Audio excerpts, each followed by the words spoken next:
Despite not being an upcoming Phase 4 project, or even a film that has been announced, Kevin Feige has been very vocal about the fact a fifth Avengers film is on the way. He has neglected to reveal any information other than it's happening. But that doesn't mean we can't talk about what the film will be about. So in this video, let's speculate on what Avengers 5 may be about, as well as the new team members and the possible villain or villains that they could come face to face with.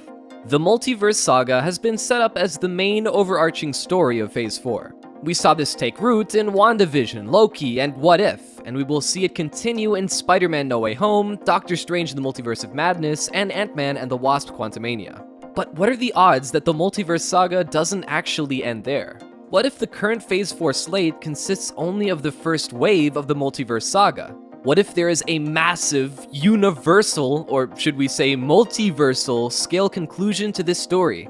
In the same way that Avengers Infinity War and Avengers Endgame concluded the Infinity Saga. And what if that conclusion is Avengers Secret Wars? For anyone who doesn't know, there have been two different versions of Secret Wars in the comics. The first was in 1985 and was about the Beyonder transporting all the big heroes and villains to Battleworld to fight each other. But the second one, and the one we'll be discussing in this video, was published in 2015. This version of Secret Wars was a multiverse crossover event meant to connect the main comics universe, Earth 616, with the Ultimate Comics universe, Earth 1610. In Secret Wars 2015, a bunch of universes were destroyed and reorganized into Battleworld, and that is the arena for the multiversal fight. Now, why is this important? Because the MCU has set the stage for a multiverse saga, one that will most likely result in the next multiversal war as teased by Loki.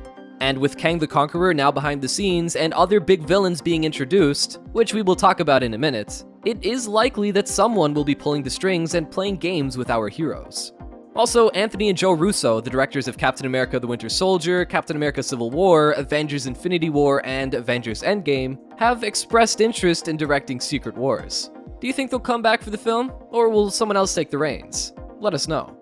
Now, who will be on this new Avengers team when the next massive threat comes to the MCU? Previously, each Avengers team saw the group grow more and more to the point that in Avengers Endgame, every superhero introduced in the MCU up to that point came together to fight. And given how many heroes there are now, it would be weird to see the team return to a small group of 6 or 7 heroes. And on top of that, Secret Wars is a massive crossover, not a small one. First up, the new Avengers need a new Trinity for a new generation. And it seems like this Trinity will consist of Doctor Strange, Captain Marvel, and Black Panther.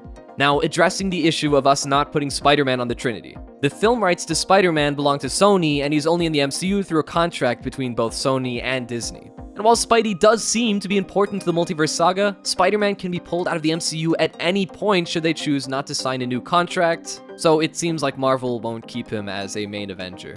Next up, Scarlet Witch and Vision, mainly Scarlet Witch. Considering how important she has been to the MCU thus far, it's safe to assume that she will be in the climax of this story. And speaking of people who are important now, on February 17th, 2023, Ant-Man and the Wasp: Quantumania releases in theaters.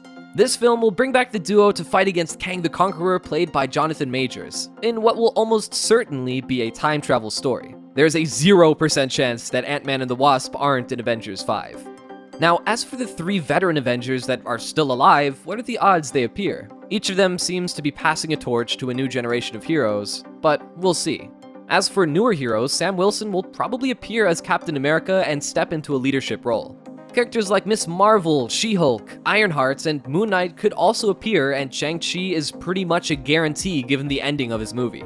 Lastly, let's talk about some of the other teams in the MCU. Writer and director James Gunn has said that Guardians of the Galaxy Volume 3 will conclude his Guardians story. So, unless Marvel decides to bring them back in Avengers 5, it seems like that story will be concluded and could be left alone, and the team can be left out of the crossover film. Eternals releases on November 5th, 2021. It would seem likely that they wouldn't be in the movie purely because there are already a lot of heroes, and Eternals will add up to 10 more. And lastly, the Fantastic Four. There is no chance that they aren't in Avengers 5.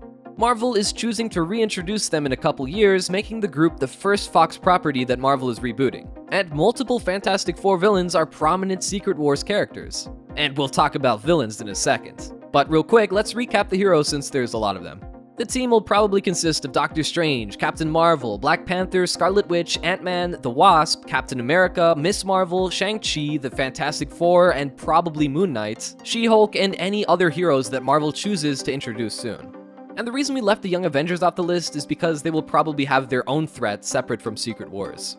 Now, the villains. Who is behind all of this? First, we need to talk about Kang the Conqueror.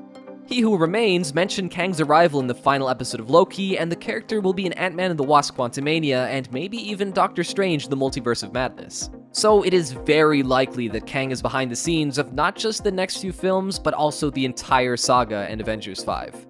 Now, some of you may be wondering why we say Kang could be the main villain when Doctor Doom is the prominent villain in the comic book. Well, the MCU changes lore all the time. In the comics, both Hela and Fenris are the children of Loki. That didn't happen in the MCU. But there is still a chance that Marvel is going with comic accuracy on this. Because, as we mentioned earlier, Marvel were quick to announce a Fantastic Four reboot as part of Phase 4. And because they were so quick, maybe they want to set the stage for Doctor Doom to show up in the film so that he can be the antagonist. Or at least an antagonist of Secret Wars. That's our thoughts for now. What did you think about this? Let us know. And be sure to help us grow by hitting the subscribe button.